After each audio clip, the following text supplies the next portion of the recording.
on the Saudi Arabian nuclear deal. What steps is the U.S. taking to get Saudi Arabia to sign the Abraham Accords? Sure.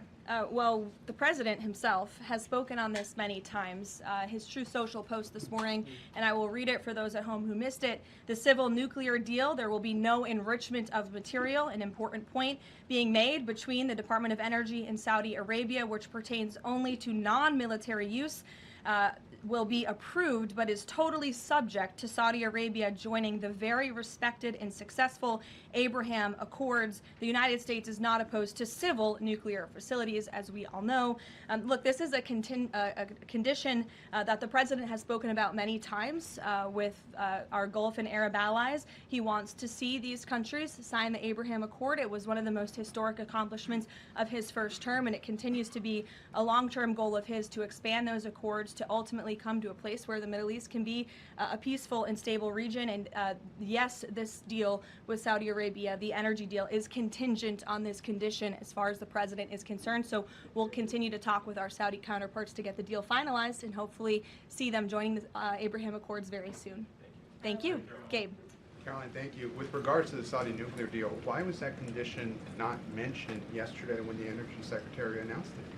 Well, look, the president is always the final deal maker, as you know, and this is something that he has mentioned on numerous occasions going back. I can provide you with those statements, and he has said if they don't join the Abraham Accords, the deal is off. So we'll continue to have those conversations with our Saudi counterparts moving forward. So the deal is dead if Saudi Arabia doesn't join. And have you any indication that Saudi Arabia is even considering this? Again, the president has spoken directly with the Saudis about this in numerous conversations in the past, and the administration will continue to engage in those conversations. Alexandra. Will Saudi Arabia be exempt from international inspections as part of this deal if it moves forward? I don't want to comment on the specifics of the deal as we're still, again, as I just said, talking especially about this very important condition that the president raised this morning. Do the Saudis agree with this interpretation since it wasn't part of the initial agreement? And has the president talked to MBS since this new condition was announced? As you know, the president just put out this statement a few hours ago. I don't believe he's had a call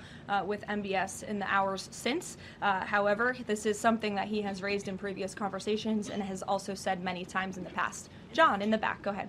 Thanks a lot, Caroline. In regards to this deal, in the past, the Saudi government has said they will not consider entering into the Abraham Accords unless and until there's a Palestinian state. What makes you think that they're going to change their minds on their position regarding that?